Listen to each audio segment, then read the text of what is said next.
Bonsoir à tous et merci d'être là si nombreux. Je vous présente nos deux invités ce soir. Thomas Périeux, on commence avec vous. Vous êtes sociologue, clinicien au CITES, Clinique du Travail. Première question que j'ai envie de vous poser, c'est comment en êtes-vous arrivé là? Vous avez rencontré des centaines de gens, des consultations en nombre, des gens qui se sont souvent livrés sur leur anxiété et leur rapport au travail.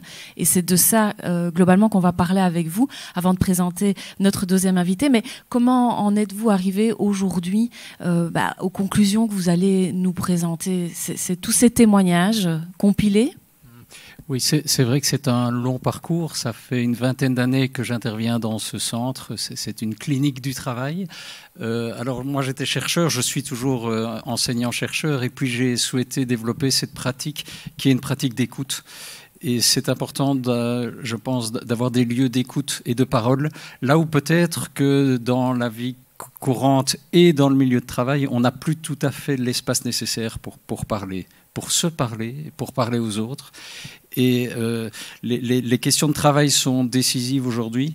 Il y a une demande croissante. On peut presque parler d'une explosion des pathologies du travail. Et parmi ces pathologies, la question du sommeil et la question de la fatigue est une question majeure. Ce que j'aborderai un peu, c'est que ce n'est pas une question nouvelle. Elle a pris des formes différentes, mais elle s'accentue, je pense, à l'heure actuelle. Voilà, donc avec vous, on va parler du travail. Et le travail, c'est évidemment au centre de nos vies. Ça a beaucoup d'importance et beaucoup d'impact. On va voir ça avec vous en détail. Vous allez nous présenter un exposé d'une trentaine de minutes. On rebondira là-dessus avec des questions. Et c'est tout à la fin de cette conférence qu'on prendra une demi-heure ou voire plus pour des questions-réponses avec vous. Notre deuxième invité, Sébastien Bacchus, vous êtes psychologue. Avec vous, on abordera les questions liées au sommeil dans sa pratique. Vous nous ferez également l'honneur d'une belle présentation sur tout ce que vous avez pu apprendre au fur et à mesure des années à force de rencontrer énormément de gens qui ont des problèmes de sommeil. Alors vous, si vous êtes là, j'imagine peut-être, vous allez nous le dire si vous voulez bien, est-ce que vous êtes épuisé, fatigué? Est-ce que vous vous sentez au bout du rouleau ou pas spécialement? Est-ce que vous voulez bien peut-être lever la main? Comme ça, on se fait une idée de l'état d'esprit de la salle.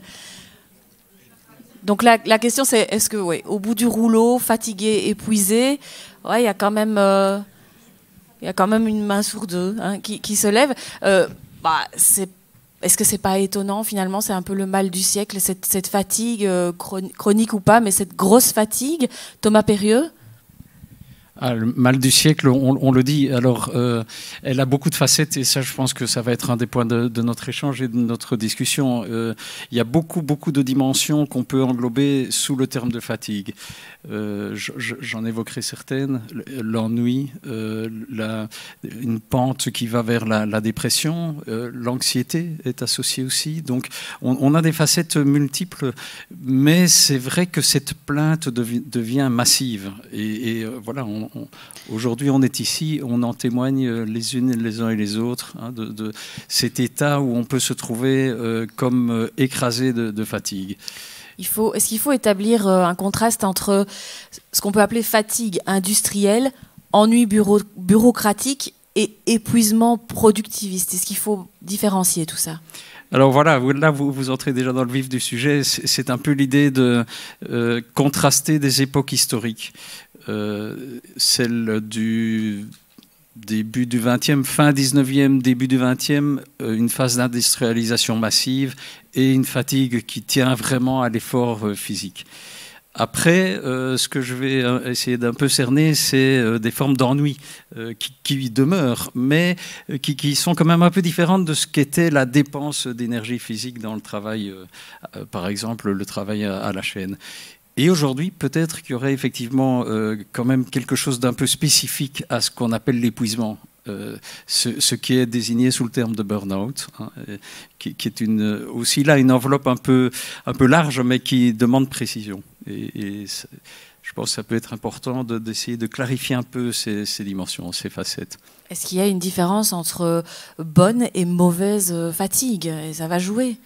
C'est Une distinction que souvent on fait et qui apparaît très souvent dans les enquêtes sociologiques. Quand on demande aux gens comment vous voyez la fatigue, eh bien, on distingue souvent une bonne et une mauvaise fatigue. Donc ça, c'est à partir de nos perceptions à nous. Quelle serait cette bonne fatigue? Quelle est la mauvaise fatigue? Est-ce qu'on peut transformer une mauvaise fatigue en bonne fatigue? Est-ce que c'est possible?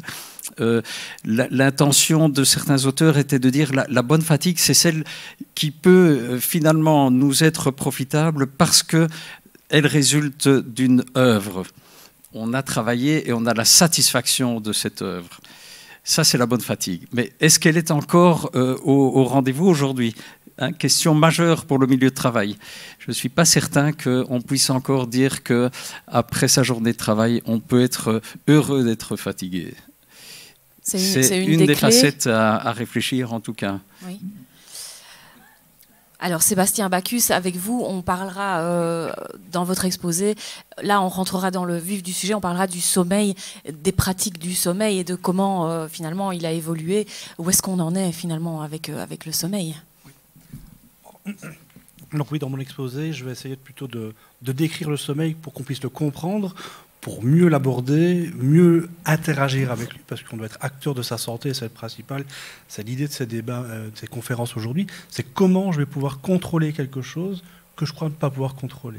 Selon vous, il y a moyen de le contrôler? Tout à fait, oui. Vous avez des clés? Vous allez nous donner on va essayer d'en quelques chercher. Je crois conseils. que l'important, c'est toujours d'en chercher avec les gens et quelles sont leurs clés, quelles sont leurs spécificités. Aujourd'hui, je vais essayer d'aborder les différentes phases de sommeil, expliquer un petit peu comment ça se structurer, ce qui amène à ressentir l'épuisement. Et donc, il y a tout ce côté sociologique que M. Périeux va aborder. Dans ma pratique clinique, c'est quelque chose qui fait partie systématiquement de mes anamnèses parce que c'est quelque chose qui est commun chez les gens. C'est quelque chose qu'on fait tous les jours, chaque jour qui se passe, plus ou moins souvent les personnes, avec des croyances qui sont parfois inhibitrices de ce côté de « je peux reprendre le contrôle de quelque chose, je peux influencer ce sommeil » et qui influence les journées, et l'inverse est vrai également, quoi. Et vous, c'est votre quotidien, c'est d'aider les gens à reprendre le contrôle sur ce sommeil qui n'est pas toujours top? C'est mon quotidien, oui, pas que le sommeil, mais par rapport à leur vie. Je reçois des gens en consultation tout venante, que ce soit à mon cabinet ou à l'hôpital, et c'est quelque chose qui systématiquement est souvent déficitaire chez les gens dans les problématiques qu'ils peuvent rencontrer dans les périodes difficiles de leur vie, en tout cas. On le sait tous, le sommeil est modifié en fonction des émotions qu'on peut ressentir, très facilement, que ce soit l'anxiété ou la dépression. On le sait, quand on est fort nerveux, on a du mal à s'endormir et faire les choses. Quand on est plutôt déprimé ou qu'on a reçu un traumatisme ou autre, on a des idées aussi, des difficultés de sommeil qui s'appliquent. Et donc, ça fait partie systématiquement de mon approche avec les patients que je rencontre quotidiennement. Oui. Merci. Je propose qu'on écoute à présent Thomas Périeux dans votre exposé. Merci. Merci à vous. Alors j'ai un support qui peut-être être utile pour ceux et celles qui sont plutôt visuels, comme on dit. Alors là, il y a quelques points de repère. Et merci à Sébastien de m'aider. Ça, c'est le texte. J'ai écrit un texte pour... Alors, ça va être un peu long, mais je souhaitais quand même avoir un texte pour essayer de donner les idées clés et ne pas m'étendre parce que je risquerais sinon d'être un peu trop bavard. La question de la fatigue, elle est omniprésente dans les consultations. C'est assez frappant, même si elle n'est pas l'objet premier des demandes des personnes qui viennent. Les troubles du sommeil sont presque toujours au rendez-vous. Récemment encore, alors j'ai entendu des patients dire qu'ils n'avaient dormi que 2 ou 3 heures par nuit pendant plusieurs semaines avant de craquer et d'être diagnostiqués en burn-out. On reviendra sur la question du burn-out.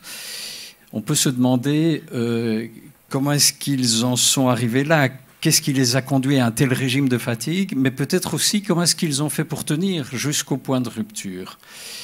Peut-être en luttant contre cette fatigue ou peut-être en ne la percevant pas alors qu'elle s'accumulait de façon assez dramatique. Et en fait, la fatigue a de nombreux visages.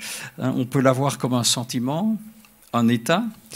Des chercheurs suédois ont recensé 95 expressions différentes pour désigner la fatigue.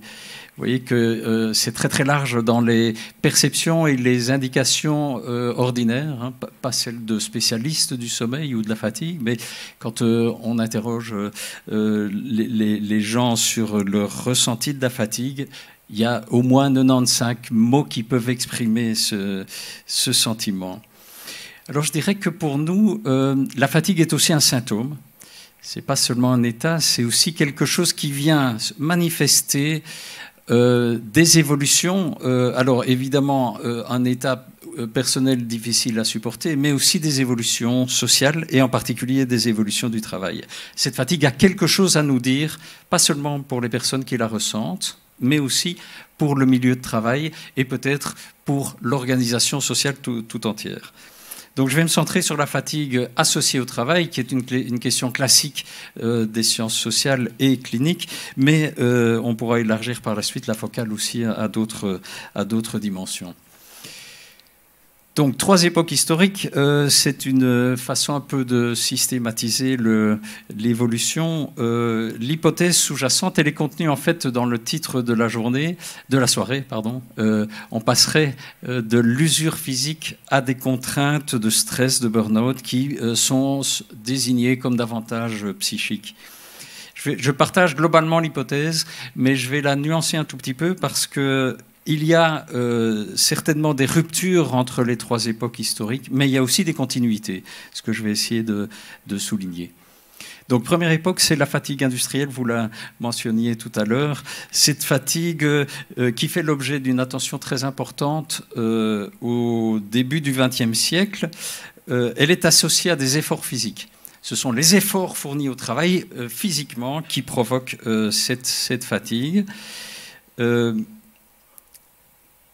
Et donc, on a une sorte d'image qui est celle du moteur humain qui dépense de l'énergie jusqu'à s'épuiser dans cette dépense. Je crois que c'est intéressant de dire que la fatigue peut être là identifiée comme un signal d'alarme. Elle indique un risque de dépassement de l'organisme par le surmenage. Donc une époque où on a bien sûr, je crois, des images rapidement en tête, hein, d'horaires de travail très étendus et d'efforts physiques très intenses dans l'activité professionnelle. À noter que dans la culture ouvrière en particulier, la fatigue peut être aussi valorisée. La résistance à la fatigue peut être un signe de professionnels qui sont solides dans leur métier, des métiers soumis à des très lourdes conditions de travail, par exemple dans l'acierie et dans les mines. Mon collègue Marc Loriol, qui a récolté ces témoignages, disait pour ces travailleurs-là, travailler, c'est être courageux. Travailler, c'est être courageux, ne pas se reposer sur les autres et prendre sa part de l'effort collectif. Donc la fatigue peut être très lourde, très fortement ressentie, mais elle est vue comme un signe de résistance, collectivement. Donc ça montre déjà ici l'importance de la signification qu'on peut donner à la fatigue. Je vais y revenir. La signification qu'on donne à la fatigue va avoir un impact très important sur la manière dont on la ressent. Voilà, première époque. Je passe à la deuxième.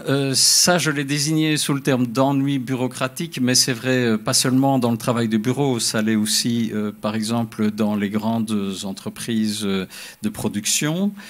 C'est une époque où se développe la bureaucratie, mais aussi le taylorisme. Hein, vous voyez ce modèle de travail à la chaîne qui introduit quelque chose de fondamental. C'est la parcellisation des tâches, avec des gestes répétitifs très simples, simplifiés, sous contrainte de temps, avec des cadences extrêmement sévères. Donc, grande époque du travail à la chaîne. Et un travail qui va susciter une forme spécifique de fatigue, celle qu'on peut associer à l'ennui.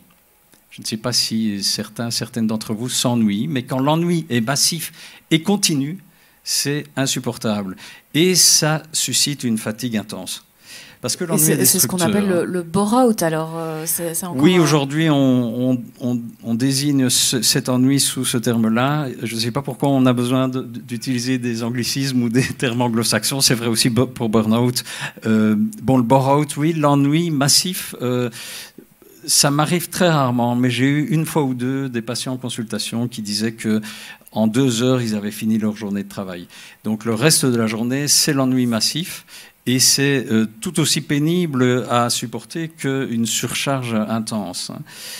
Et c'est pénible parce que dans cet ennui, vous devez lutter contre l'ennui. On ne peut pas le maintenir comme tel. On ne peut pas rester totalement inerte et passif. Il y a une lutte intérieure pour essayer de résister à l'ennui. Et cette lutte est coûteuse en fatigue. Elle est coûteuse en dépenses d'énergie intérieure et en fatigue. Donc c'est une lutte contre l'abrutissement.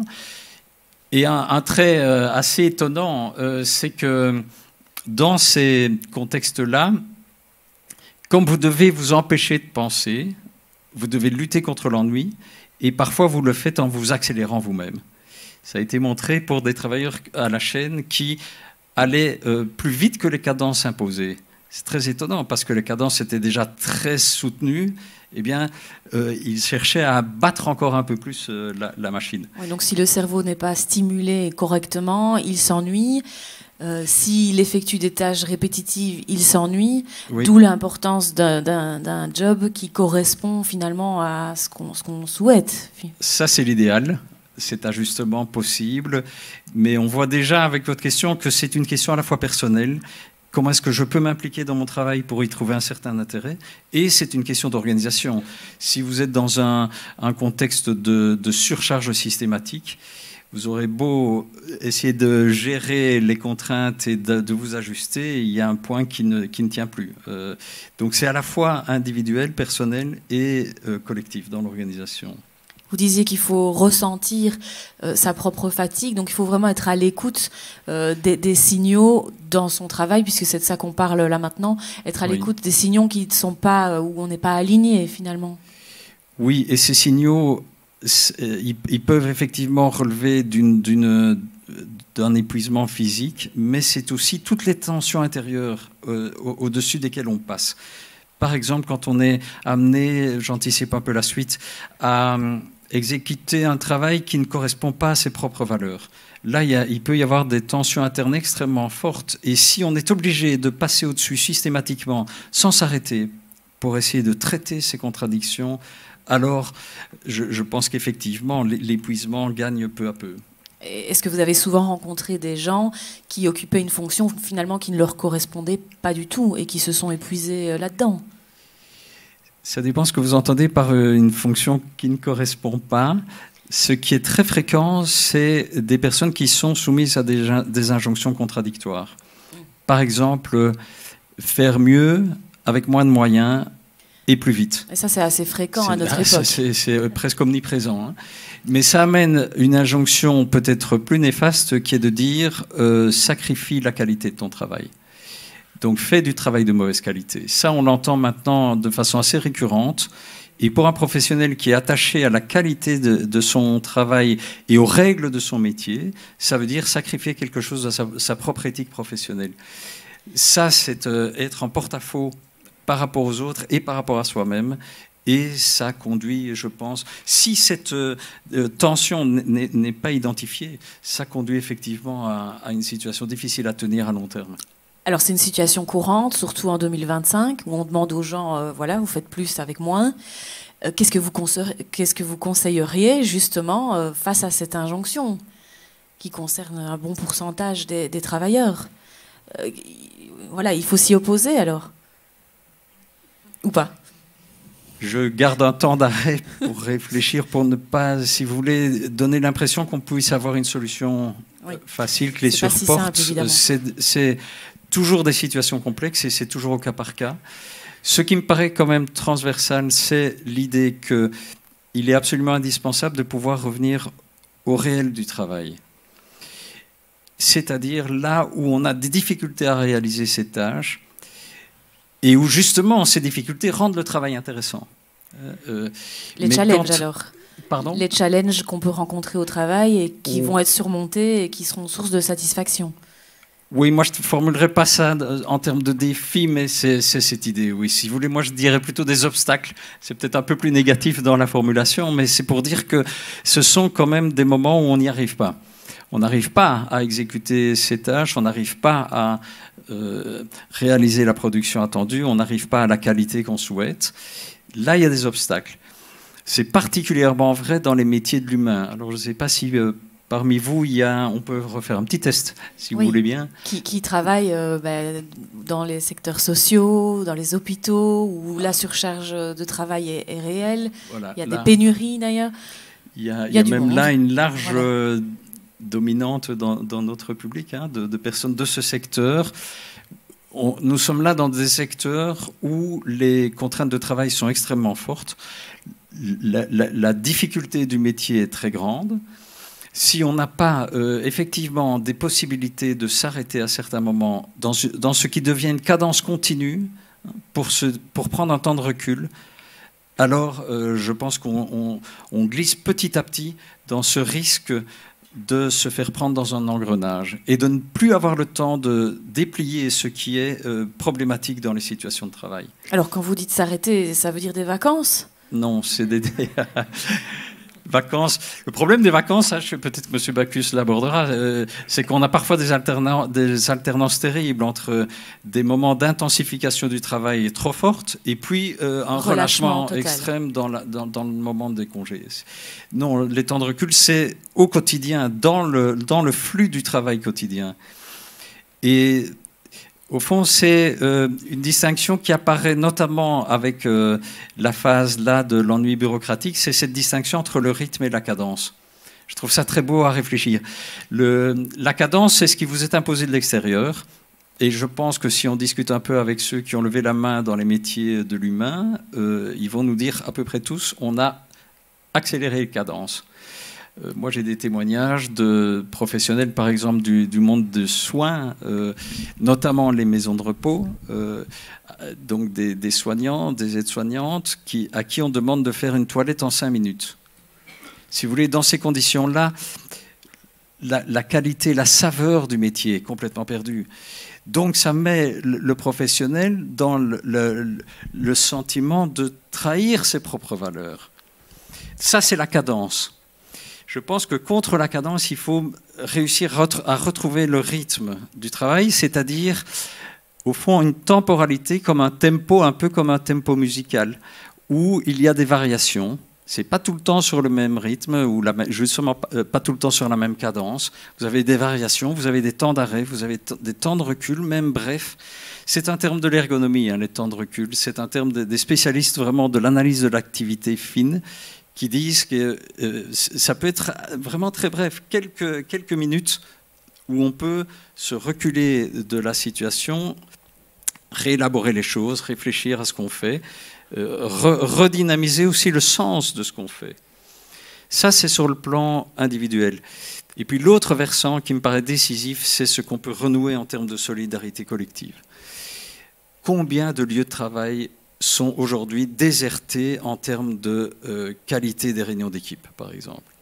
Alors, il y a quelques années, on a beaucoup critiqué la réunionite. Je peux partager cette critique. Mais pour autant, je trouve dramatique d'entendre, par exemple, dans des unités de soins, qu'il n'y a plus de réunions d'équipe. Alors, comment est-ce qu'on continue à s'accorder sur la qualité du soin, mais aussi sur ces rythmes de travail, si on n'a plus la possibilité de discuter en détail du réel du travail? Donc, je redis, le réel du travail, ce n'est pas forcément ce qu'on réussit avec une certaine fierté. Ce sont les moments et les incidents où on se trouve démuni, on se trouve en situation d'impasse. C'est construire des issues à ces impasses collectivement, hein, qui est vraiment important. Bon, ça écarte un peu de ce que je disais sur l'ennui, mais on peut suivre le fil et peut-être... si vous voulez continuer un peu les questions. Ah, comme vous voulez. Est-ce que vous voulez qu'on suive votre présentation maintenant ? Ça s'est largement écarté. On s'est écarté parce qu'on parlait de fatigue puis du travail. Et là, on est dans oui. La question claire du travail et du sens. Oui, du sens du travail. C'est une question, je pense, centrale. Parce que les gens que vous avez rencontrés, c'est souvent ça qui menait à cette énorme fatigue. Oui, c'est ça. C'est ça que je pense important à souligner, c'est que on n'est plus effectivement dans une fatigue qui tient à la dépense d'efforts physiques, ou plus seulement. mais elle est issue de ces tensions, de ces déchirements intérieurs qui ne sont pas dits, qui sont retenus. Il y a souvent une grande colère qui est retenue. Et toutes ces rétentions sont aussi demandent aussi des dépenses d'énergie psychique. Alors face à ces souffrances au travail, vous conseillez de ne pas rester seul avec sa détresse, d'en parler au travail ou ailleurs, forcément. Oui, c'est une des premières choses que beaucoup de patients disent en arrivant en consultation, c'est qu'ils sont seuls. Ils sont isolés dans leur milieu de travail. Pour les proches, c'est très difficile d'entendre une plainte récurrente, d'entendre que le conjoint, le proche n'en peut plus, que cette fatigue devient écrasante aussi pour la famille, pour les enfants. Donc c'est sûr que c'est un enjeu majeur de notre société, de pouvoir recréer des lieux et des processus par lesquels la parole puisse à nouveau circuler, puisse se dire, qu'on puisse dire. Vous pensez que dans les entreprises ou sur les lieux de travail, pour le moment, on ne peut pas parler de sa fatigue encore ou de ce qu'on ressent par rapport à cela? Non, parce que alors ça m'amène à la troisième époque, c'est l'époque contemporaine, c'est celle où se marquent, semble-t-il, de façon massive des situations d'épuisement. Avant que l'épuisement ne survienne, je pense qu'il y a un long processus. On dit que le burn-out survient souvent à l'occasion d'incidents critiques, et là, la personne craque. Ça, je crois que vous le redirez aussi. Il y a un moment où on n'en peut plus. Et les symptômes là sont majeurs. Donc je disais tout à l'heure, j'ai des témoignages de personnes qui disent que pendant plusieurs mois, elles n'ont plus dormi que 2 heures par nuit. Et puis à un moment, ça casse comme si le corps s'effondrait complètement. Et donc elles disent... Là c'est trop tard. Je ne parviens plus à me lever.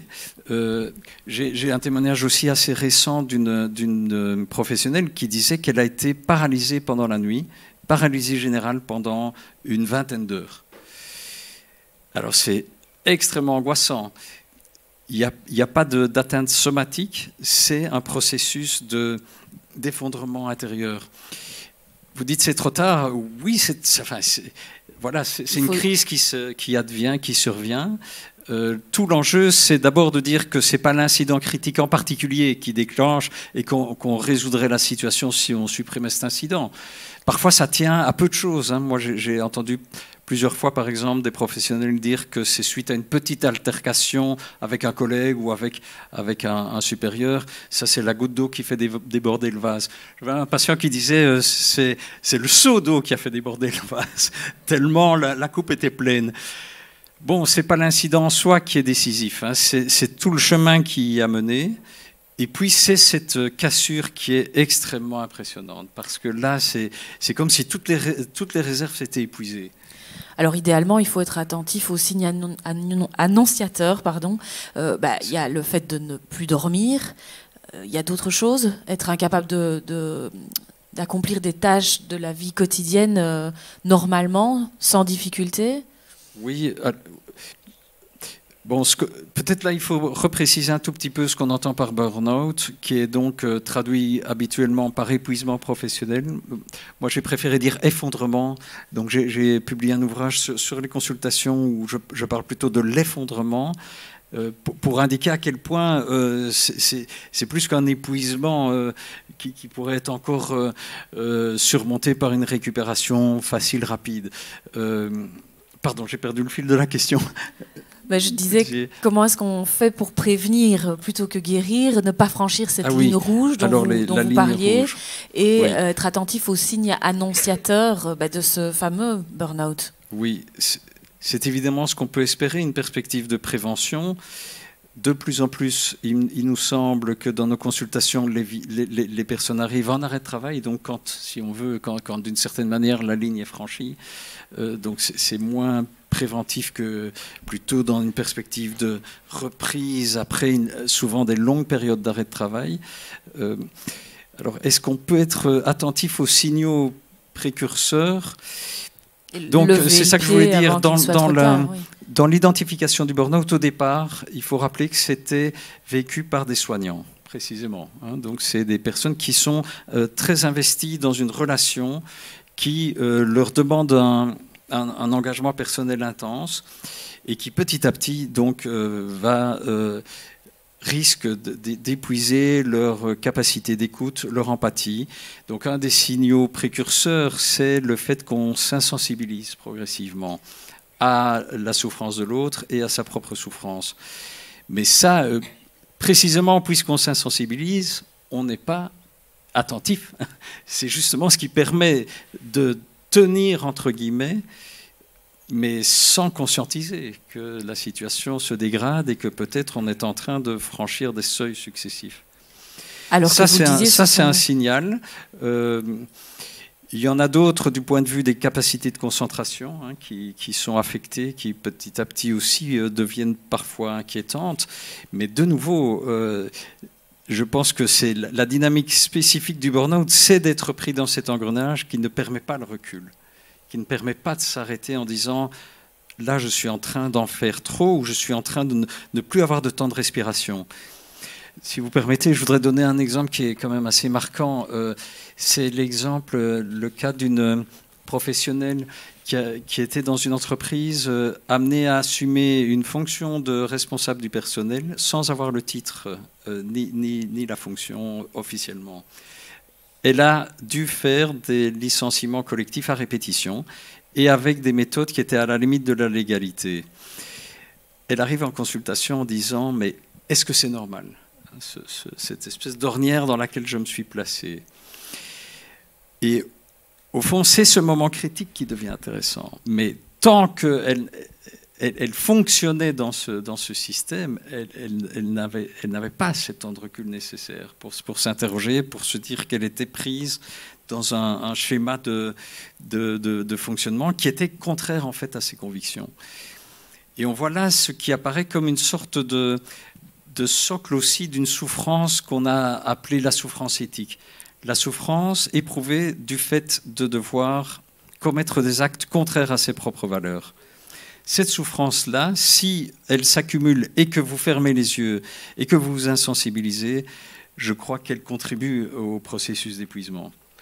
Donc on est sur un registre quand même différent de celui qui est la fatigue, qu'on peut désigner comme ressenti physiquement et l'abattement.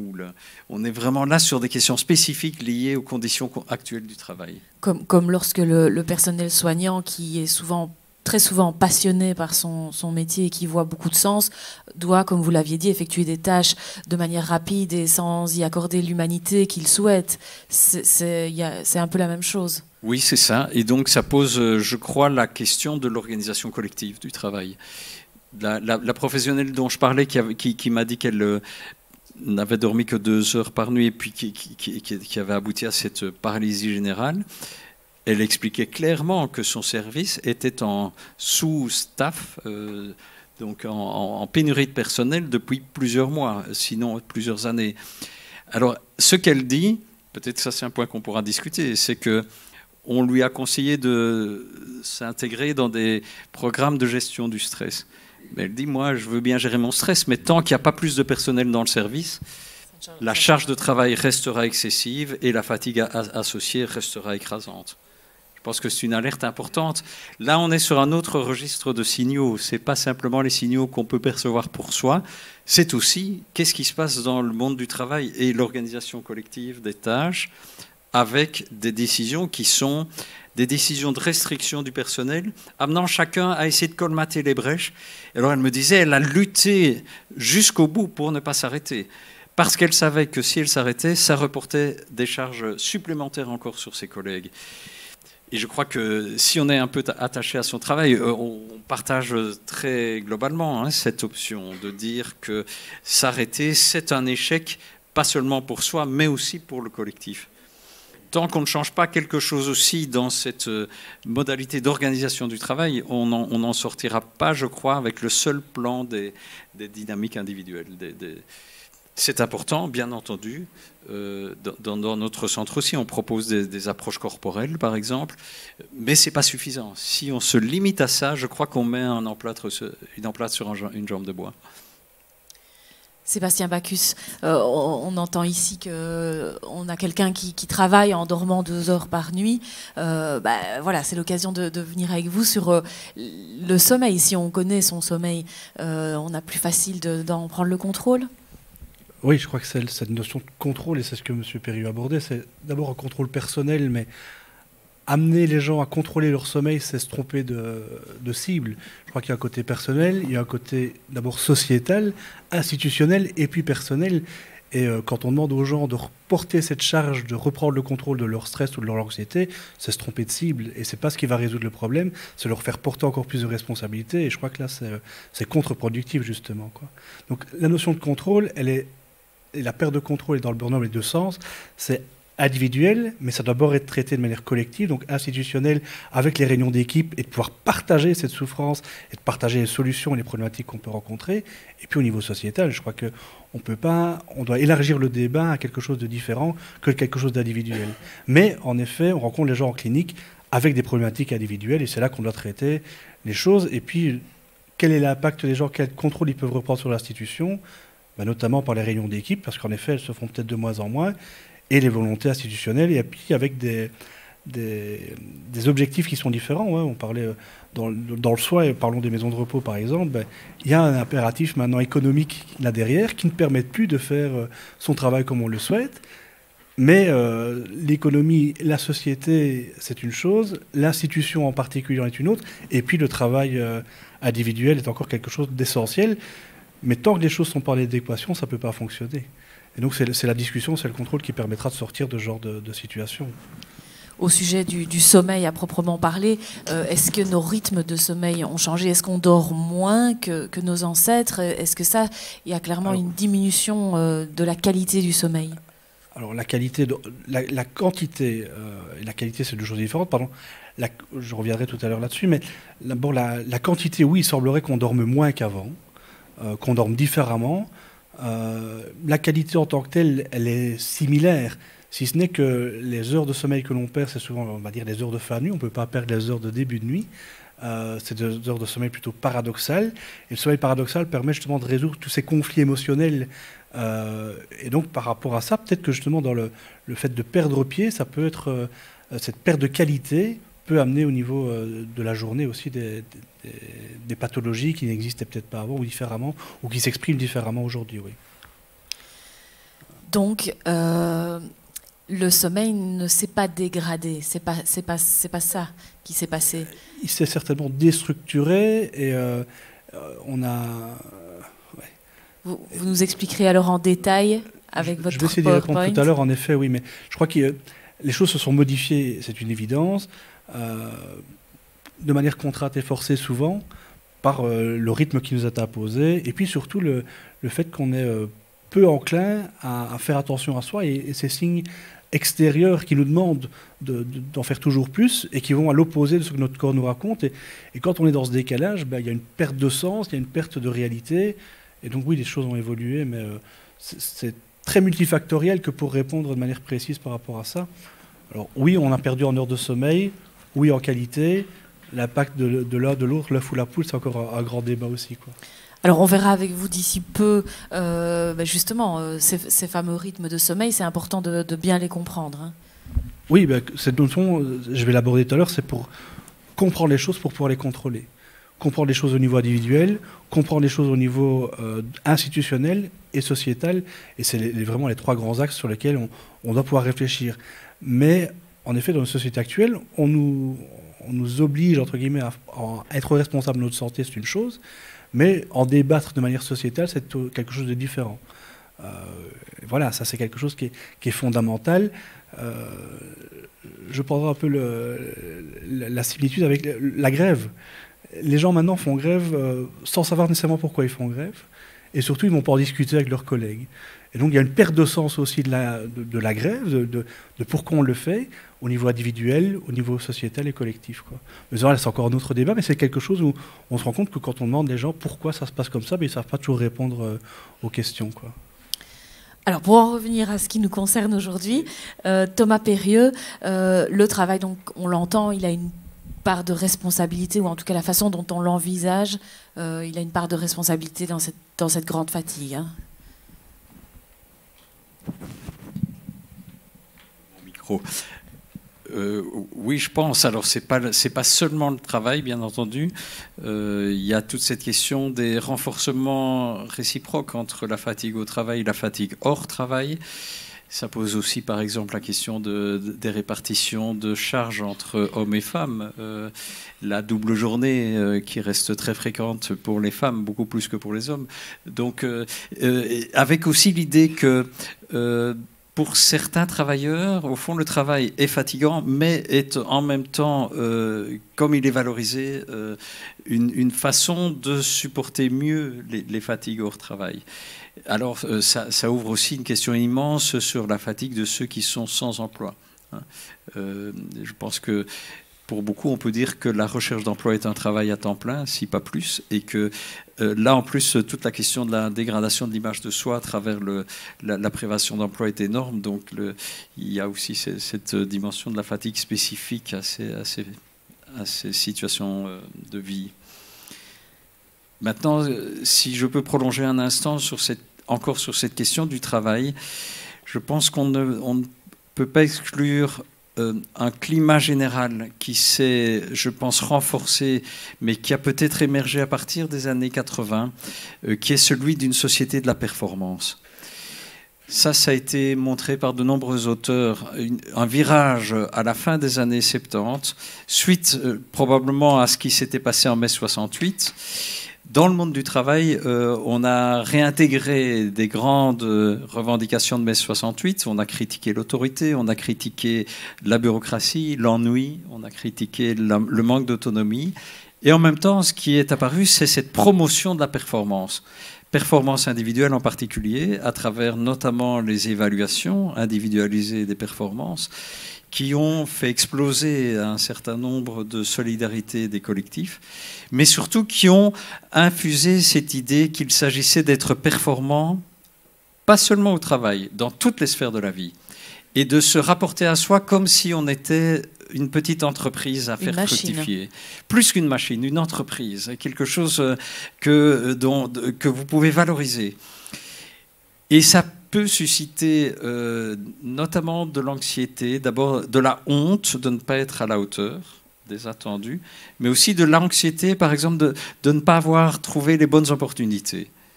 Peut-être que certains ont des enfants qui ont pu avoir des difficultés, tellement apparemment l'éventail des options est illimité. C'est un sociologue français, Alain Ehrenberg, qui disait que d'abord, il a un très beau titre d'un de ses ouvrages, c'est La fatigue d'être soi. La fatigue d'être soi parce que vous avez des charges de choix telles qu'elles reposent sur vous, parce que vous devez sans cesse être à l'affût des bonnes opportunités. Alors ça, c'est source de stress. C'est une source d'anxiété. Anxiété. Oui, assez massive. J'avais une petite citation, je voudrais vous la lire parce que ça résume très bien, si je retrouve dans mon texte. C'est une auteure espagnole. Juste une seconde. Et après, on entendra Sébastien Bacchus. Avec plaisir. Voilà. Perdre une année, perdre son temps, rater des opportunités, rater des expériences, perdre en assurance, voilà les menaces que notre société fait planer au-dessus de nos têtes pour installer la crainte permanente d'une chute possible. Je crois que c'est très juste, alors c'est exprimé de façon très globale. Peut-être que tout le monde ne partage pas cette crainte permanente de chuter, et pas au même degré, mais néanmoins c'est sous-jacent, je crois, à ce qui se joue aujourd'hui dans notre société. Cette anxiété de ne pas être, la honte de ne pas être à la hauteur, l'anxiété de rater les bonnes occasions et donc de chuter, comme dit cet auteur. Merci. Est-ce que vous avez encore quelque chose à ajouter avant qu'on passe à l'exposé de Monsieur Bacchus? Oui, je revois un peu. Beaucoup de choses à ajouter. Ben, on pourra y revenir. On peut s'intéresser. Si, j'ai envie d'ajouter une chose. En reprenant une autre citation, je ne vais pas être trop long dans les citations parce que c'est fatigant. On ne va pas se fatiguer avec des auteurs, mais je trouvais que Jean Houry, qui est un psychiatre français, qui est décédé il y a peu, une question qu'il avait soulevée en réfléchissant à la fatigue en milieu scolaire. D'abord, il disait que la signification de la fatigue détermine la douleur qu'on peut en ressentir. Un peu comme, disait-il, la signification d'une plaie peut déterminer la douleur qui en résulte. Important, je trouve, cette question de la signification qu'on accorde à l'éprouvé de la fatigue. Et d'ailleurs, il disait, il y a des artistes chez qui la passion va complètement métamorphoser la fatigue. Il citait un danseur qui disait « J'ai trouvé dans la danse mon repos quotidien ». Comme extrême, ça, parce que je ne pense pas qu'il y ait d'activité artistique beaucoup plus éprouvante que la danse, physiquement. Et ce qu'il dit, c'est « J'ai trouvé dans la danse mon repos quotidien ». Ça montre à quel point le contexte et la signification qu'on donne à la fatigue peut transformer l'éprouvé. Et alors, je termine en disant donc, il soulevait une question concernant l'école, la fatigue en milieu scolaire. Qui est fatigué ? Le maître et l'élève se fatiguent-ils réciproquement ? L'école, dans sa structure actuelle, ne fatigue-t-elle pas les deux ? Je trouve ça très juste. On pourrait transposer au monde du travail. Qui est fatigué ? Le travailleur et le manager se fatiguent-ils réciproquement ? L'entreprise, dans sa structure actuelle, ne fatigue-t-elle pas les deux ?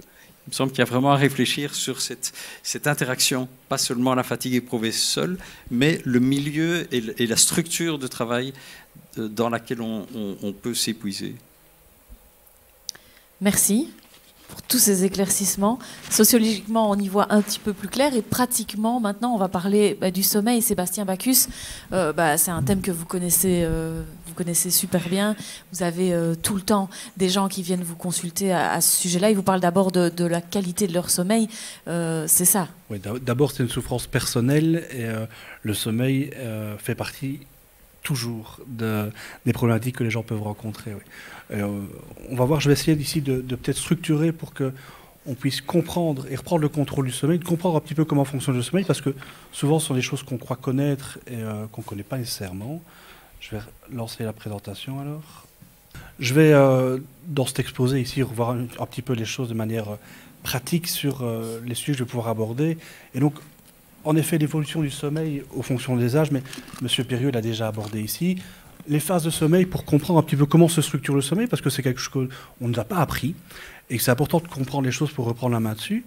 Et puis, j'évoquerai les raisons psychologiques et physiologiques qui est au niveau de l'évolution du sommeil, et puis les comportements positifs et négatifs qu'on peut avoir par rapport au sommeil.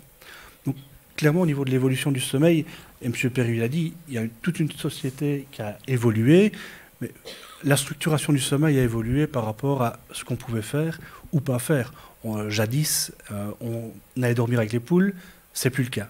L'arrivée de la lumière, que ce soit avec le gaz, la bougie, l'électricité, a modifié la manière de travailler, a repoussé les limites qu'on peut avoir au niveau de nos journées. Et donc ça, c'est la première chose qu'il y a aussi dans l'évolution de l'homme. Et l'homme, en tant qu'animal d'abord, a des choses à respecter, et puis des choses sociétales qui ont changé. Sur les phases de sommeil, c'est important de se rappeler donc ici qu'on a observé que jadis les gens avaient tendance à dormir de manière biphasique. Donc les gens dormaient d'abord en premier temps, avaient une phase d'éveil en milieu de nuit et puis redormaient. Nous, on a dû s'adapter et dormir en monophasique. Donc ça, c'est quelque chose qui se fait de manière très classique, mais qui ne respecte pas nécessairement les rythmes biologiques qu'on peut avoir. Et la sieste aussi, la sieste qui est valorisée dans certaines sociétés, qui n'est pas dans d'autres, et qui est quelque chose qui doit aussi apprendre à se pratiquer. La sieste, ce n'est pas du sommeil en journée, mais c'est vraiment, on va parler de micro-sommeil, une sieste, ça va prendre 30 minutes maximum, c'est apprendre aussi à respecter son corps par rapport à ça. Oui, on a la croyance qu'il faut dormir 8 heures d'affilée. Oui, c'est une croyance, en effet. Quoi. On peut être en forme sans ça ? On peut être en forme sans ça, bien évidemment, oui. On entend souvent qu'il faut respecter son propre rythme. Il faut respecter son propre rythme, et un rythme qui est individuel et personnel. Il faut comprendre comment les choses se passent. Voilà. Personnellement, une bonne sieste pour moi, c'est 24 minutes, c'est pas 30. 30, c'est de trop. Si après une sieste, on se réveille fatigué, c'est qu'on a trop dormi. C'est pas qu'on a trop peu dormi. Ça, c'est important de le comprendre aussi. C'est souvent, et je vais revenir sur les phases de sommeil, c'est parce qu'on passe en sommeil profond, et il faut rester en sommeil léger. Et là, ça permet de récupérer aussi de l'énergie et du dynamisme. Et ça, c'est important. automatiquement, on ne peut pas être constant dans notre énergie de la journée. Et si on essaie de l'être, ben on est contre nature. Et ça ne peut pas fonctionner. À court terme, bien sûr, mais à long terme, ça ne peut pas fonctionner, quoi. Les siestes, c'est quelque chose que vous recommandez ? Oui, c'est quelque chose que je recommande, oui. D'être à l'écoute de son corps, en tout cas, quoi. Et ça, quand c'est possible, c'est important de le faire, oui. Mais c'est difficile de le mettre en pratique. Clairement, c'est parfois même impossible. Donc ça, c'est une des choses qui est préoccupante, oui. Alors vous disiez qu'il faut bien comprendre les différentes phases de sommeil. D'abord, dans le sommeil, il y a une première partie qui est ce qu'on appelle le sommeil léger. Ce sommeil léger, il est fondamental, mais c'est cette partie justement où on va pouvoir reprendre le contrôle aussi, et de ce côté plutôt de sortir de sa journée éreintante où on est toujours à 200 km/h. Cette partie, ça permet d'abord de rentrer progressivement dans une phase de sommeil plus profond, mais d'abord par la détente. Et ça, cette détente, c'est là l'apport personnel que l'on peut avoir sur les choses, c'est de reprendre le contrôle sur cette détente. Mais une détente qui arrive progressivement, et c'est ça pourtant, on verra aussi par la suite, dans les bonnes et les mauvaises habitudes, c'est de voir un petit peu comment on peut reprendre la main sur les choses. Dans cette détente progressive du corps, il y a d'abord la détente musculaire, et puis surtout la détente psychologique, hein, c'est de passer à autre chose. Et souvent, on a plus de phase de transition entre cette phase active et cette phase de sommeil, qui amène des perturbations au niveau du sommeil, des cycles et de la structuration du sommeil. Et là, c'est important de comprendre que ce sommeil léger, et je l'ai mis à la fin ici, c'est 55% du temps. Donc, fondamentalement, le sommeil récupérateur, on verra qu'il est beaucoup moins proportionnel, et il faut qu'il soit de qualité. Le sommeil léger fait partie des choses. La sieste, c'est du sommeil léger, mais ce sommeil léger permet de récupérer de l'énergie aussi.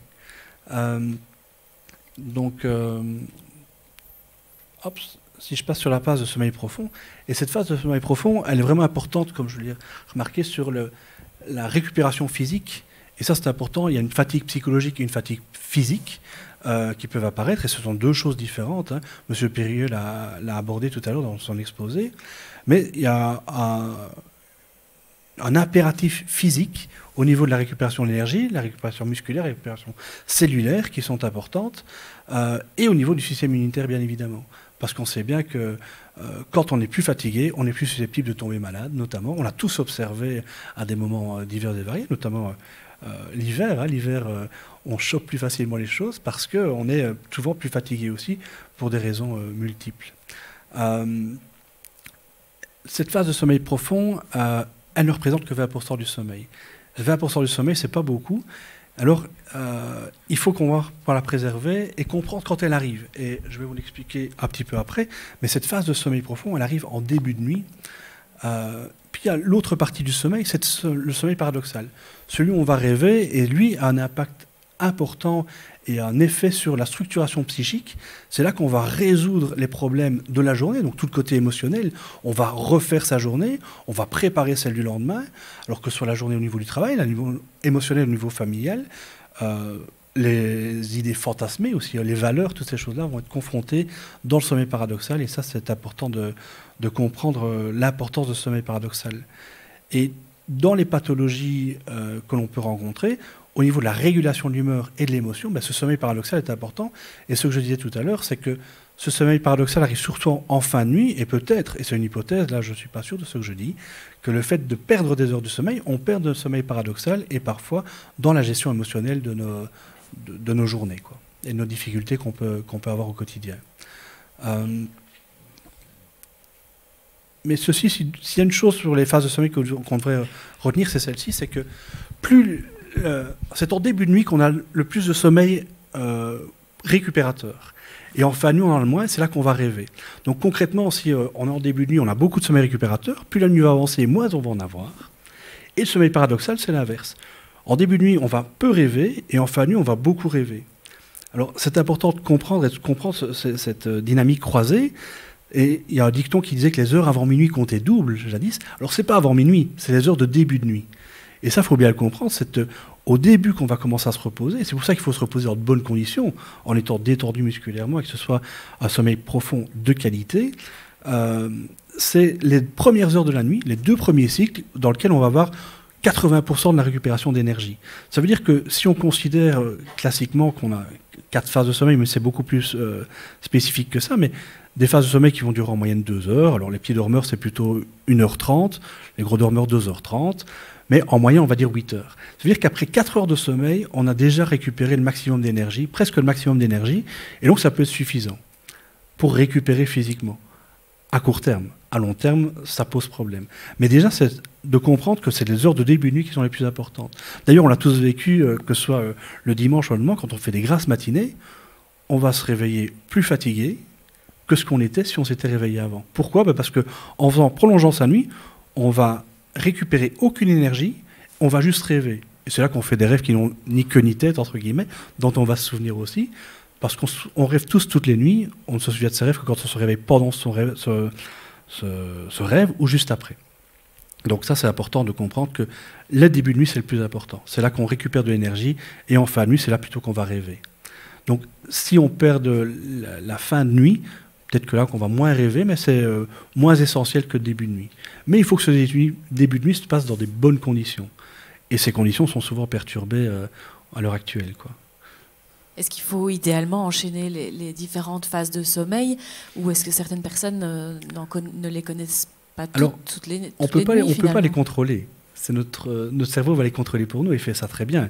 Et il faut bien concevoir qu'il y a la majorité des choses que l'on fait, que l'on pense, que l'on dit, c'est de l'inconscient. Et ça, c'est important, une petite digression, mais 80% des choses, c'est de l'inconscient. 20%, c'est du conscient. Si on ne contrôle déjà pas ces 20%, on en perd beaucoup trop, quoi. Donc, reprendre le contrôle des choses et prendre conscience des choses et prendre conscience de l'impact qu'on peut avoir sur sa santé, sur sa psyché, c'est important de le comprendre, quoi. Et c'est pour ça que dans le sommeil, la fait de comprendre que le début de nuit est important et qu'avoir passé une petite nuit ne va pas conditionner négativement le reste de la journée, c'est la manière dont on va s'accompagner, dont on va se parler, qui va permettre justement de réagir et d'agir différemment durant sa journée. Mais réellement prendre le contrôle de ces phases de sommeil, ça c'est pas possible. C'est utopique, et donc on pourrait pas avoir que du sommeil récupérateur par exemple, et je crois pas que ce soit une bonne chose pour tout le monde, quoi. Mais donc voilà, c'est contrôler ce qu'on peut contrôler. Qu'est-ce qu'on peut contrôler? C'est l'état d'esprit physique, psychologique dans lequel on va se mettre en début de nuit, et c'est souvent ce qu'on a tendance à négliger. Je vais revenir sur les bonnes et les mauvaises habitudes après. Ici, au niveau de la psychologie, le premier jeudi santé concernait le fait de trop penser, et le trop penser, c'est l'anxiété. Et alors, on disait tout à l'heure qu'on était amené peut-être à moins penser, mais justement, on ne pense peut-être pas assez en journée, ce qui fait qu'on doit penser, on s'oblige à penser la nuit, parce que c'est le moment où justement on a moins d'activité. Et souvent, alors c'est pas nous qui pensons, c'est nos pensées qui viennent nous sauter dessus. Et là, c'est aussi de reprendre le contrôle et de comprendre quel contrôle on peut avoir. Souvent, on a tendance, par exemple, en journée, à repousser ses pensées en disant tiens, c'est pas le moment. Et on les repousse aussi activement en disant tiens, je vais m'occuper, je vais faire les choses. Tant que je fais, je ne pense pas. Et pourtant, on a besoin de penser. Ça, c'est essentiel pour la construction psychique. Et donc, parfois, c'est justement le travail clinique, c'est aussi d'apprendre aux gens à penser en journée pour pouvoir se foutre la paix, littéralement, la nuit. Parce que dormir en paix, c'est le principal. Notre psyché va faire le travail pour nous aussi lors du sommeil paradoxal. Mais si on prend... et souvent, on ne contrôle pas les choses. C'est apaisant de penser avant de s'endormir, mais ça ne sert pas à grand-chose parce que le lendemain, c'est belote et rebelote, hein. Donc, donc, de reprendre le contrôle de ses pensées en journée permet justement d'apaiser l'anxiété pré-nocturne qui est à des facteurs qui amènent à une mauvaise qualité de sommeil, souvent, quoi. Vous parliez des bonnes et des mauvaises habitudes. Les écrans, on nous dit souvent que avant d'aller dormir, c'est pas bon, et toute la journée, peut-être pas non plus. Et ça, je vais revenir dans quelques diapos pour le préciser, pour lister les choses, mais c'est fondamental. Je crois que c'est quelque chose qui est nouveau et qu'on n'a pas non plus, on n'a pas été éduqué à utiliser ces nouveaux outils. On se retrouve tous avec un smartphone en main et je crois que si on faisait encore un exercice de main levée, tout le monde travaille avec son téléphone avant de s'endormir. Et ça, c'est quelque chose vraiment qu'on devrait bannir. On le savait déjà avec la TV, on disait tiens, pas de TV dans les chambres. Mais le GSM s'est intégré dans les chambres de manière un peu insidieuse comme ça. Et je crois que c'est vraiment quelque chose qu'il faut apprendre à bannir. Et Surtout, faites ce que je dis, pas ce que je fais, hein, parce que je suis comme vous, et ça, c'est important de se le rappeler, quoi. Mais c'est d'avoir vraiment cette réflexion par rapport à reprendre le contrôle et comprendre ce qui se passe. Parce que souvent, on est amené à activer son cerveau en fin de journée, que ce soit pour soi ou pour d'autres choses, mais c'est vraiment contre-productif par rapport au sommeil, quoi. Donc, je vous en prie, ouais. Allez-y, Ah oui, poursuivons. Non, mais donc ça, c'est au niveau de l'anxiété, c'est vraiment de comprendre qu'il y a tout ce côté anxieux, et dans les problématiques d'anxiété, souvent, c'est cette rumination pré-nocturne qui empêche l'endormissement. Alors, une surexcitation de l'amygdale, cette petite glande qui va gérer les choses pour nous, et qui fait que la nuit aussi, on va se réveiller plus fréquemment. Alors, il faut savoir que toutes les nuits, tout le monde, on se réveille, sauf qu'on ne s'en rend pas compte, on ne s'en souvient pas. Alors ça, c'est important de le comprendre, c'est que on a ces différentes phases de sommeil, et à la fin de chaque phase, on va se réveiller, et c'est pourquoi le cerveau va faire un scanning corporel, voir un petit peu si tout se passe bien, parce que si je m'endors le bras levé en dessous de la tête, je peux tenir 2 heures, mais 8 heures, c'est pas possible. Et donc, toutes les 2 heures, le cerveau va faire un scanning corporel et nous repositionner. On va remettre le bras, on va se recouvrir, on va essuyer un petit peu la baffe qui coule, à vous aussi, qui coule, et on va se repositionner, se retourner, et donc on va repartir dans de bonnes conditions pour la prochaine phase de sommeil, quoi. Et ça, c'est vraiment important de comprendre que quand on est dans un état de vigilance et d'excitation durant la journée, ça nous poursuit durant la nuit. Et donc, cet état, et reprendre le contrôle de sa relaxation, permet de passer des bonnes nuits aussi. Mais un état d'excitation, et tout à l'heure, on a évoqué le stress et l'anxiété, je crois qu'il faut aussi là comprendre la différence. On a tendance à parler du stress et de dire que le stress, c'est pas bon. En fait, le stress, c'est la meilleure chose qui nous soit arrivée au monde. Le stress, c'est ce qui nous permet de rester en vie. C'est ce qui nous permet de nous adapter aux stimulations extérieures en nous protégeant. Et là, le stress, c'est plus le côté conscient, c'est le côté inconscient qui va réagir pour nous. Et c'est cette fameuse amygdale qui va enclencher tout un processus de réponse automatique de protection. L'anxiété, c'est autre chose. Alors, schématiquement, on peut dire que cet état de stress, on va y aller et revenir dans l'état normal. Quand les choses sont passées, on va revenir plus ou moins rapidement dans cet état de normalité, et avec toute une modification physiologique. Et la première, c'est la direction de l'attention vers l'élément stressant, la contraction musculaire, le fait de se replier. Et ça, c'est aux antipodes de ce qu'on peut retrouver dans le sommeil, par exemple. Mais ce n'est pas du stress, c'est de l'anxiété. Parce que l'anxiété est plutôt de l'angoisse, mais l'anxiété, ça va être la manière de percevoir le monde où on a une vision plutôt pessimiste.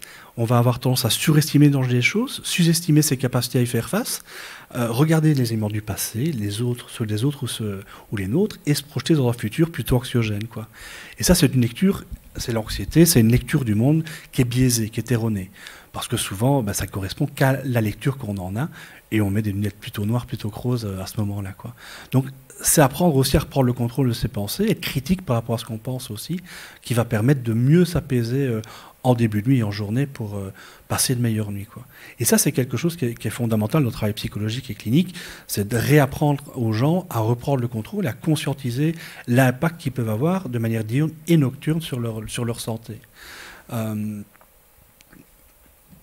Voilà, par rapport à ça. Donc l'anxiété, c'est l'ennemi du sommeil. Oui. Il y en a d'autres. Vous avez parlé de mauvaises habitudes, on a parlé des écrans. Oui. On va revenir sur... Je vais y passer directement. Donc, il y a l'état dépressif aussi. Je veux quand même revenir un petit peu dessus parce que souvent, l'état dépressif, on a parlé de burn-out, est souvent incompris. Il faut comprendre que cet état, c'est vraiment au niveau physiologique. Un cerveau ne peut plus fonctionner, ne fonctionne plus correctement. Et demander à quelqu'un en état dépressif de se bouger ou de mieux dormir, c'est pas possible. Et ça, il faut aussi déculpabiliser les gens par rapport aux choses. Mais on va rencontrer dans les problématiques dépressives la même symptomatologie, des difficultés dans l'endormissement, des réveils nocturnes. Et souvent, ce qui fait la spécificité, c'est pour ça que c'est important au niveau clinique de questionner les gens sur leur sommeil, des réveils précoces avec une incapacité de se réendormir. Et ça, c'est ce qui va souvent permettre de faire la différence entre un état dépressif et un état anxieux et d'aborder le travail clinique et individuel différemment. Mais vraiment de comprendre que cet état d'anxiété est un état automatique du cerveau qui est là pour nous protéger, on ne va pas le contrôler, et que dans l'état dépressif, on est vraiment dans un fonctionnement de cerveau qui est dénaturé, qui ne fonctionne plus du tout de la même manière, quoi. Et si je reviens pour votre question, ça on peut le passer. Oui, on peut quand même les passer. Je vais aller répondre à votre question sur les comportements qui influencent le sommeil. Voilà. Au niveau des comportements, il y a des choses qui sont essentielles, qui sont d'abord les routines. Ben, souvent, c'est quelque chose qu'on a perdu dans la société moderne, de savoir un petit peu... on est embêté, on veut toujours de la nouveauté, et cette routine, c'est un peu comme l'ennui. Mais en fait, l'ennui, c'est pas une mauvaise chose. Et d'ailleurs, on le dit avec ses enfants actuellement, il faut leur apprendre à s'ennuyer, leur apprendre à ne rien faire. Et on est les premiers à leur apprendre aussi en leur montrant l'exemple. Alors, les routines, qu'est-ce que j'ai remis ici elles doivent être stables et apaisantes, en effet. Alors, une routine, dans sa continuité, elle doit être apaisante parce que, justement, c'est conditionner le début de la nuit qui va permettre de faire les choses autrement. Et ça, ici, dans les routines aussi, c'est important. Souvent, on se dit, tiens, il faut dormir à la même heure, c'est bien. Oui, c'est bien, mais le mieux, c'est de se réveiller tous les jours à la même heure. Parce qu'il faut que l'horloge biologique soit structurée, et ça, c'est important de le comprendre, parce qu'on disait tout à l'heure qu'on ne pouvait pas reprendre le contrôle de ces phases de sommeil. C'est vrai et c'est faux, et je me contredis ici, parce que, justement, en ayant cette routine et cette régularité, on va permettre au corps, au sommeil, à cette horloge biologique d'être plus régulière et donc de mieux structurer ces phases de sommeil et de les réajuster sur le temps qui nous est imparti. Et une des erreurs qu'on fait, vous parlez des 8 heures de sommeil, mais c'est de croire qu'on a besoin de 8 heures de sommeil. En fait, on a besoin de dormir, oui, tous les jours, mais on a surtout besoin de cette régularité. Et c'est ce qui va permettre au corps de s'adapter au mieux. Mais de dire que, tiens, j'ai été dormir à minuit, il me faut mes 8 heures, je me réveille à 8 heures, si j'ai été dormir à 10 heures, à 6 heures, c'est une erreur. Je crois qu'il faut vraiment comprendre que se réveiller tous les jours à la même heure, c'est la première des routines à avoir, et ça, samedi et dimanche compris. Et ça, c'est un peu difficile, justement, quand on se dit fatigué, de dire, il faut que je dorme plus. Alors oui, quand on a besoin de dormir plus le week-end, c'est souvent parce qu'on est en déficit la semaine, mais c'est un mauvais calcul de le faire, c'est même contre-productif, parce qu'on va se réveiller encore plus fatigué. Et ces week-ends qui sont des phases de repos, et on l'a abordé tout à l'heure en début d'élocution, je crois que c'est important, c'est pas de s'arrêter, c'est de s'arrêter ponctuellement, c'est pas de s'arrêter à gros coup. S'arrêter à gros coup, ça peut pas fonctionner. D'ailleurs, ça peut pas fonctionner, c'est dans le burn-out, c'est ce qui se passe. Le corps nous dit, stop, on s'arrête. Mais on s'arrête, c'est pas d'un coup. Là, oui, on s'arrête d'un coup pour avoir ce questionnement sur nos habitudes et sur ce qui se passe au quotidien. Par contre, tous les jours, c'est de prendre des moments, on parlait de la sieste, mais des moments de recul par rapport à sa pratique de travail ou par rapport à d'autres choses, et des espaces de réflexion qui sont plus à notre portée ou qu'on ne s'offre plus, quoi. Dans les routines, l'exercice régulier et l'exercice physique aussi. Et ça, c'est important d'avoir une activité physique parce que, justement, ces différentes phases de journée, on est plutôt active, et la journée passive, c'est quelque chose d'essentiel pour la structure de l'horloge biologique. On disait tout à l'heure que les gens en recherche d'emploi sont fatigués aussi. Oui, ça fatigue de chercher de l'emploi, mais paradoxalement, ça fatigue aussi de ne rien faire. Et ça, c'est bizarre à comprendre, mais c'est fondamental. Et donc, d'avoir une activité physique quand on est en recherche d'emploi ou en incapacité de travail aussi pour des raisons médicales, c'est fondamental parce que sinon, on va passer à côté, on va déstructurer et on va envenimer la situation. Alors, attention à l'exercice aussi, je le disais, pas d'exercice trop tard et durant la nuit aussi. On a tous maintenant un abonnement à la salle de sport qui est ouvert 24 heures sur 24. C'est un petit peu une utopie de dire que c'est bénéfique parce que justement, on va activer le corps en fin de nuit alors qu'il doit se reposer. Et un corps, je le disais dans les diapositives précédentes, ou je ne l'ai pas montré en tout cas, mais en début de nuit, qu'est-ce qu'on doit faire? On doit avoir un relâchement musculaire, un relâchement intellectuel, et automatiquement, il y a un abaissement de la température corporelle. Quand on pratique un exercice physique, on est sur l'inverse, donc c'est contre-productif au niveau de la nuit et du sommeil, de la qualité du sommeil, quoi. Voilà, je regarde un petit peu ce que j'avais remis sur cette diapo. Voilà, l'environnement sombre, calme, confortable, sans distraction et non surchauffé, ça, c'est des choses sur lesquelles on peut avoir un impact aussi, et notamment sur les technologies, on va le voir dans les comportements négatifs qu'on peut avoir aussi. Donc, d'abord, si on reprend dans la liste de ceux que j'ai cités, l'alimentation. Alors, une alimentation équilibrée, et souvent, c'est l'erreur de faire des gros repas en fin de journée plutôt que durant la journée. Ça dénature la qualité de sommeil, ça déstructure les choses. Le repas du soir, donc léger, pas manger la nuit. Les gens anxieux aussi ont la tendance à se relever et à chercher des activités. La nourriture est aussi quelque chose qui est souvent utilisé comme anxiolytique et c'est contre-productif de manger, de fumer, on va voir aussi, durant la nuit. Il faut justement là aussi reprendre le contrôle et savoir ce qu'on peut faire dans ces situations. Et notamment, on a tendance à faire des choses qui ne sont pas correctes. Une des choses qui est contre-productive, c'est de rester dans son lit. surtout ne pas rester dans son lit quand on ne dort pas. Si après 10-15 minutes de réveil nocturne, peut-être 20, on ne dort pas, surtout ne pas rester au lit. Et c'est une erreur que les gens font, mais ça ne peut pas fonctionner. Et ça, c'est vraiment très important de se le rappeler. C'est comme quand on a une envie de miction la nuit, on sait que si on ne se lève pas, on ne va pas retrouver le sommeil. Et bien ici, quand on est réveillé aussi, il faut sortir de son lit pour y retourner quand on est fatigué. Se forcer à trouver le sommeil, ça ne peut pas fonctionner. On ne peut pas le contrôler par rapport à ça, quoi. Donc il faut attendre qu'on soit sur le bon moment, que le train du sommeil soit là. Si on veut le prendre, on a tendance à l'attendre sur le quai de la gare. Il n'arrive pas, on s'énerve, il n'arrive pas. Puis on dit, ah, c'est bon, je m'en vais. On quitte le quai et c'est là que le train passe. Et puis on a raté ce train-là, ben, c'est le suivant. Et donc ça amène aussi des problématiques d'insomnie qu'on peut fréquemment rencontrer. Au niveau de la caféine, la nicotine, l'alcool et les médicaments, ce sont des excitants. Alors, de nouveau, ça, c'est des choses qu'on consomme et qu'on consomme régulièrement. Et donc, dans cette culture de la productivité, on se dit, bah, tiens, la consommation de café, c'est une bonne chose. Oui, c'est une bonne chose. C'est un excitant, le café, mais il faut savoir comment on le consomme. Il faut savoir, et ça, on ne nous le dit pas, que la caféine, c'est un excitant, oui, mais combien de temps est-ce que ça dure dans l'organisme? L'effet de la caféine, eh bien, il faut savoir que le temps de demi-vie, donc le temps qu'il faut pour éliminer la moitié de la dose du café, c'est en moyenne 8 heures, donc entre 6 et 10 heures en fonction des individus. C'est-à-dire que si on prend un café à 16 heures, à minuit, on a encore une demi-dose de café dans le sang. Donc il est utopique aussi de pouvoir se reposer alors qu'on a toujours un excitant à ce moment-là dans le sang. Donc pas de café, surtout l'après-midi, et les boissons énergétiques, c'est pas un problème, c'est une double ou une triple dose de caféine, mais il faut les consommer en connaissance de cause. Et souvent, ben, c'est des choses qu'on ne nous a pas appris. La nicotine, pareil, la nicotine c'est un excitant, même si les gens disent « Ah, j'ai besoin de ma cigarette pour me calmer ». Non, c'est contre-productif aussi durant la nuit, c'est plutôt un excitant et c'est ce qui va pas nécessairement amener à avoir une meilleure qualité de sommeil. Comme l'alcool.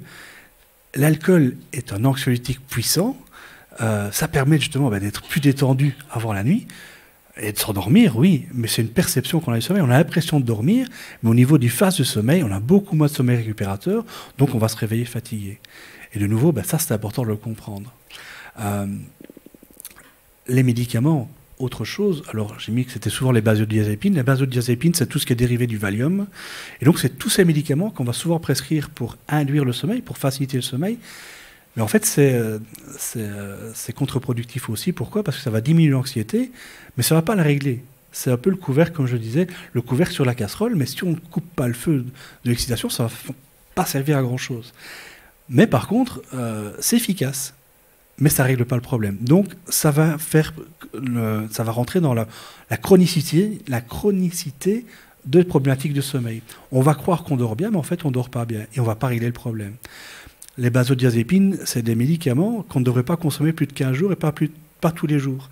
Donc, de manière ponctuelle, oui, pour éviter justement un surmenage et des insomnies récurrentes, pour casser un peu ce cercle vicieux, mais jamais de manière chronique. Et pourtant, c'est souvent la pratique qu'on peut rencontrer chez les personnes qu'on rencontre souvent en clinique aussi. Parce qu'il est plus facile aussi de consommer un médicament que de se questionner sur sa pratique, sur sa manière de vivre les choses du quotidien, sa manière de dormir. Les pensées et les émotions négatives, ça c'est important aussi, de comprendre que l'état d'esprit dans lequel on va se mettre au lit va conditionner toute cette nuit.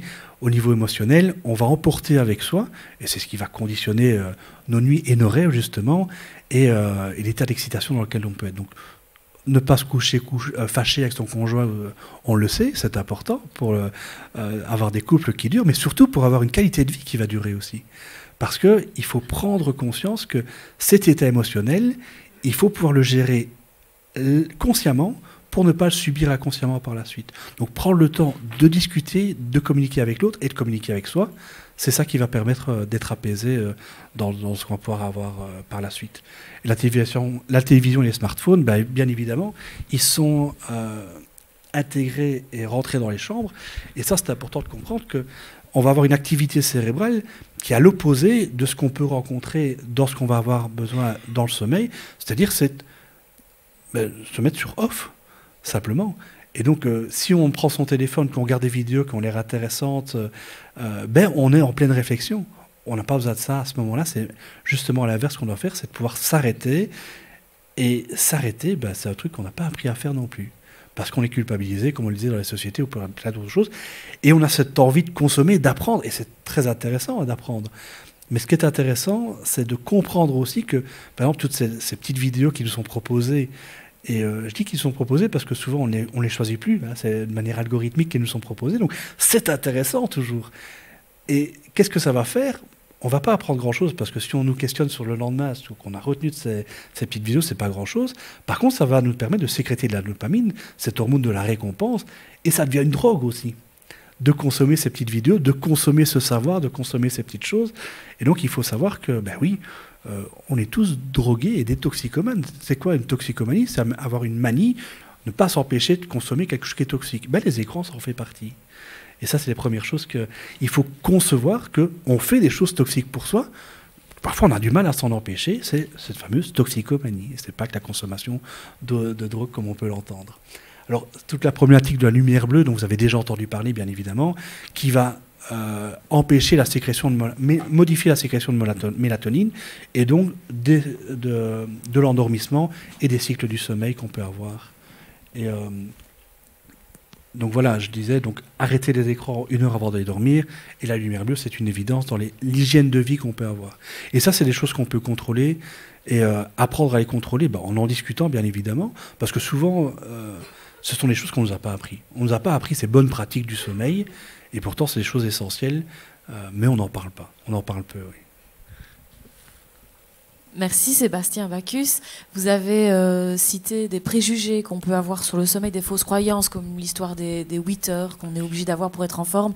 Est-ce qu'il y a d'autres fausses croyances qu'on peut mettre à mal aujourd'hui? À quoi pensez-vous comme fausse croyance, par exemple? Moi, je n'ai aucune réponse. Alors, c'est difficile de répondre à la réponse. C'était un bon exemple de ne pas penser qu'il fallait 8 heures, et vous l'avez dit, respecter son rythme, plusieurs, dormir 4 heures s'il faut, et on peut être en forme comme ça. Est-ce qu'il y a d'autres croyances qu'on peut démonter aujourd'hui? On me pose une petite colle comme ça. Il y a peut-être des croyances que vous voulez partager. S'il n'y en a pas. Mais le temps passe, il nous reste plus beaucoup de temps avant de passer aux questions-réponses. Ça sera peut-être l'occasion justement de répondre à ces fausses croyances et peut-être d'y répondre. Attendez, j'ai entendu quelqu'un parler. Alors oui, c'est important. C'est pas fondamental. Simple fait de fermer les yeux est important. Ce qui est important, c'est la constance de l'éclairage qu'on a derrière, quoi. Le fait d'être stimulé par quelque chose qui va bouger, parfois un peu embêtant, mais on n'est pas embêté de s'endormir devant la TV, par exemple. Donc ça, même si c'est pas le bon endroit pour s'endormir. Et ça, c'est important aussi dans les conditionnements, les bonnes conditions, c'est de se rappeler que le lit est un endroit où on dort. On ne va pas jouer, on ne va pas regarder la TV. Alors, on dort, on peut faire des câlins, je vous rassure. Ce sont les deux seules choses qu'on peut faire au lit. Le reste, même la lecture n'est pas bonne dans le lit. Si vous avez besoin de lire avant de vous endormir, je vous inviterai plutôt à vous asseoir à côté du lit, dans un fauteuil confortable. Et dès qu'on sent les signes de fatigue, de se mettre au lit. Et là, c'est un signe aussi dans les rituels de dire, voilà, on est au lit, on est là pour dormir. Et ça, c'est important de se rappeler ce genre de petites choses, par exemple. Oui. Voilà. Merci. Avant de passer à ces questions-réponses, Thomas Périeux, vous vouliez peut-être rebondir sur des choses qui viennent d'être dites ou ajouter quelque chose? Il y a peut-être une question, mais vous l'avez peut-être dit, mais dans les phases de sommeil, le sommeil paradoxal, c'est une phase, est-ce qu'on peut dire que c'est une phase où plutôt que la récupération physique, c'est une récupération psychique qui est en jeu? Ah oui, le sommeil paradoxal. Avec l'élaboration des rêves. Exactement. Le sommeil paradoxal, il n'y a pas de récupération physique dans cette partie. C'est vraiment dans le sommeil profond qu'on va avoir la récupération physique, physiologique, cellulaire, musculaire. Le sommeil paradoxal est vraiment là pour structurer la psyché, et c'est là que c'est le plus important. Il n'y a pas de récupération physique, mais une récupération mentale qui va permettre, cette récupération, c'est-à-dire de se préparer à. Alors, c'est toujours récupérer, c'est bien, mais se préparer à, c'est mieux. Mieux vaut prévenir que guérir. Le sommeil paradoxal, celui où on va rêver, mais il va nous préparer à des choses difficiles. Il va nous permettre de revivre des choses qu'on a vécues difficilement et peut-être les vivre de manière plus apaisée. Ça permet aussi de se préparer à différentes hypothèses et de vivre des choses parfois qu'on aimerait bien vivre différemment. Mais c'est vraiment ce sommeil paradoxal, c'est au niveau psychique que ça va structurer, pas au niveau de la récupération physique. Oui. Merci. Oui. On va passer aux questions-réponses. Avant, peut-être, est-ce que vous auriez un conseil, à donner. Si on a des problèmes de sommeil, voilà, on reste pas seul, on consulte. Mais d'en parler, oui, c'est ça. C'est important de... Alors déjà de ne pas rester seul au niveau familial. Et souvent au niveau familial, mais d'en parler à d'autres personnes, parce qu'on a tendance, avec nos proches, à adopter les mêmes habitudes, vu qu'on agit par mimétisme, hein. On reproduit les choses, les enfants, les parents, les gens qui sont autour de nous. Donc en parler avec d'autres personnes, comparer un peu ses pratiques avec celles des autres, dire tiens, c'est pas la même chose, et c'est là l'important d'en parler, donc au niveau individuel, au niveau collectif, et puis de consulter des professionnels de la santé qui vont parfois vous indiquer des choses auxquelles on ne pense pas. Souvent des choses qu'on sait, et il y a beaucoup de choses dans les dictons qui permettent, on disait les heures avant minuit qu'on double, oui c'est vrai, mais ce n'est pas la réalité, ce n'est pas avant minuit, et donc ça amène souvent des fausses croyances, et les professionnels peuvent vous confronter à ces croyances et vous les expliquer, ce qui permet justement de reprendre le contrôle par rapport à son sommeil, quoi. Thomas Périeux, avant de passer aux questions-réponses, de donner la parole ici, un conseil que vous donneriez, si on s'interroge par rapport à son travail, à sa relation au travail, s'il y a un mal-être à ce sujet-là, pareil, on reste pas seul, on en parle, on brise les tabous. Oui, je pense que c'est pareil, il y a vraiment un enjeu de pouvoir retrouver le chemin de la parole, là où elle est parfois retenue, parfois écrasée. Parfois, ça va jusqu'à l'interdiction de parler dans certains lieux de travail. Donc, c'est effectivement absolument indispensable de pouvoir sortir de cet isolement. Merci à tous les deux. On pourra encore conclure une dernière fois, mais maintenant, la parole, elle est à vous. Si vous avez des questions spécifiques au travail, votre relation au travail, le potentiel burn-out, ou alors la fatigue, le sommeil, place à cette séance de questions-réponses. On vous passe un micro. Si vous levez la main, faites-nous signe si vous avez quelque chose à demander à nos spécialistes. Au sujet du sommeil, moi je me demandais, comme on n'a pas tous les mêmes habitudes, une fois qu'on ne travaille plus, aller dormir à 2h du matin, est-ce que ça compense quand même de dormir après ces 6h, ces 8h? Le fait d'aller dormir tard, comme beaucoup de Méditerranéens, parce que moi je retrouve ça beaucoup autour de moi, je voulais vous demander si ça perturbe quand même, ou si on peut très bien vivre comme ça. Alors oui et oui. Oui, ça perturbe, et oui, on peut très bien vivre comme ça. Alors, ça perturbe, vous parliez de ce côté méditerranéen. Le côté méditerranéen, par exemple, l'art de la sieste est quelque chose de cultivé. Et la pause midi est bien plus longue que ce qu'on peut l'avoir dans nos régions, si on prend ce côté méditerranéen ou nordique. Donc oui, l'important, c'est que ça vous convienne, et que ça vous permette, et que ça n'amène pas plus de frustration que ce qu'on peut avoir. Et donc, c'est d'écouter ces rythmes, et de savoir que le rythme des uns n'est pas le rythme de l'autre. Donc, fondamentalement, aller dormir tard n'est pas mauvais, mais il faut être conscient qu'on est en décalage. Et donc, ça n'apporte pas toujours des bonnes choses non plus, quoi. Ça va sinon, vraiment... au niveau du sommeil, c'est pareil, quoi. Si je sais m'arranger Ça va être pareil, oui. Les phases vont être traduites de la même manière. L'important, c'est la régularité. Et c'est ça qui est important. Si vous avez changé, et au niveau des horaires de travail, par exemple, le fait d'avoir des pauses, c'est une bonne chose, mais il faut qu'on n'ait pas que ce soit régulier. Faire le tôt, le tard, un jour et puis l'autre, ça c'est vraiment catastrophique pour l'horloge biologique, quoi. Mais si c'est quelque chose de constant sur des cycles de quelques semaines, entrecoupé de pauses, ça peut fonctionner. Ouais. Donc toujours écouter son corps, c'est le meilleur conseil qu'on peut avoir, et de se rappeler qu'on a des spécificités auxquelles il faut être attentif, quoi. Et ce côté sociétal, parfois, il faut aussi pouvoir s'en accommoder. Donc c'est toujours l'art du compromis, quoi. J'aimerais recentrer un petit peu sur le débat sur les slides que vous avez passés. Sur les problèmes physiologiques, hormonaux, jambes sans repos, etc., etc. Et on a absolument occulté ce pan-là. Et donc, quand je parle de hormonaux, il n'y a pas que la mélatonine, il y a d'autres problèmes qui viennent de là. Quand une dame qui est ménopausée a eu un cancer du sein, qu'elle ne peut pas prendre les hormones qui lui permettent de dormir, que fait-elle ? Quand il y a, à partir d'un certain moment, des jambes sans repos, etc., que faisons-nous? Et voilà, on est effectivement passé outre les problèmes physiologiques dont vous aviez parlé. Tout à fait, je viens de remettre la diapositive. Je crois qu'il faut savoir, la première chose, c'est de consulter l'expert, qu'est-ce qu'on fait. Donc, chaque cas est individuel. Vous parliez d'hormonothérapie et de prise d'hormones. ouais, là je ne vais pas m'aventurer sur ce côté de l'oncologie, même si c'est un domaine que je connais, mais je crois que c'est souvent les dérèglements physiologiques qui vont amener certaines choses. Mais il y a toujours une composante psychologique derrière. Alors, bien sûr, si on reprend dans l'ordre que j'ai mis ici, l'apnée du sommeil est quelque chose qui est de plus en plus diagnostiqué. C'est quelque chose où les gens ne se rendent pas compte. Ils sont épuisés la journée parce qu'en effet, ils n'ont pas de sommeil profond durant la nuit. Donc, qu'est-ce que c'est l'apnée du sommeil? C'est le fait de s'arrêter de respirer. Et donc, automatiquement, il y a des gens qui font plusieurs dizaines d'apnées par heure. Donc, ça veut dire que les gens n'ont jamais de sommeil profond. On a l'impression de dormir, mais très peu.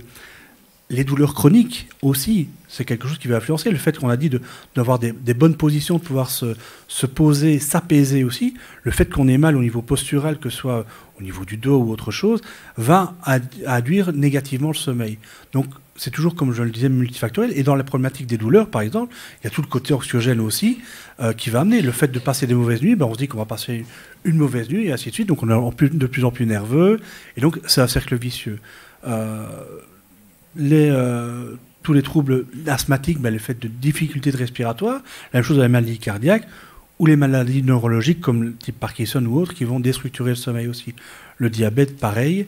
On va avoir des fatigues en journée aussi parce qu'on a un pic de glycémie, mais ça peut être au niveau du diabète avec le sucre ou au niveau de la thyroïde aussi. Donc voilà, en effet, on n'a pas abordé ce sujet-là.